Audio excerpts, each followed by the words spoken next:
Welcome back.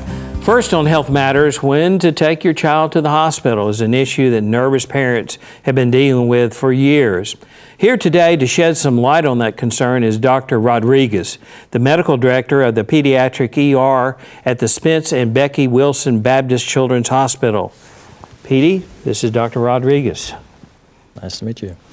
All right, well, thank you for being here today. Thank you. Now, the question I'm always asked by young parents is when to take my child to the emergency room. When are they sick enough that we need to seek medical care? What are some criteria that young new parents could follow? Well, first off, we always encourage parents to always check with their physician first.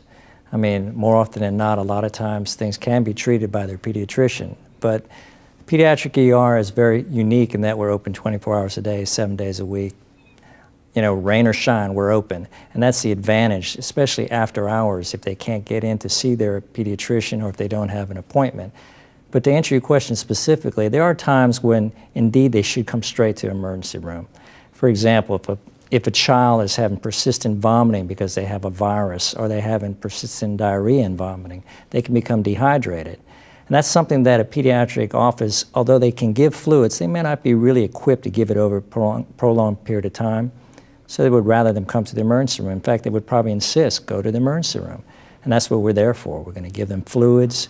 We'll probably check their electrolytes and make sure that they're clinically stable. So that's an easy example. The other question that always comes up is fever. What really is fever, significant fever? And should fever be treated at home first, or at what degree do they need to come and seek care? Well, fever, as you know, is the body's way of telling you there's something going on, and more often than not, it's a good way for you to purge an infection. What really is the case that we have to worry about is the age of when the fever occurs. Just like in the adult world, if someone is in the geriatric age with fever, you're certainly worried about them being septic, that we may miss it. The same thing with a newborn or a baby who's less than 6 weeks of age. If they have a temperature of 100.4, that's a good indication that there could be sepsis going on, and that patient should come to the emergency room and have a full evaluation, which would include blood work, urine, chest x-ray, and probably even a spinal tap. What about the unfortunate situation if a parent tries to wake their child and they can't arouse their child for whatever reason, if they have fever or they're just lethargic and sluggish? Is that another criteria that they should come onto the emergency room? Absolutely. In a case like that, the first thing we tell parents is don't try to be heroic other than picking up the phone and calling 911, and then if the baby does not have a good, strong pulse, of course, initiate CPR. We encourage all new parents, all parents in general, to know CPR, because you never know when your child can get into an accident. And that is a great point, and I'm glad we led up to that, because I think that's a very important thing that if you're a new parent, that's something that you need to do, and I'm sure there's all types of access that parents can have through Baptist about learning CPR. Absolutely. Classes are often being given and often for free.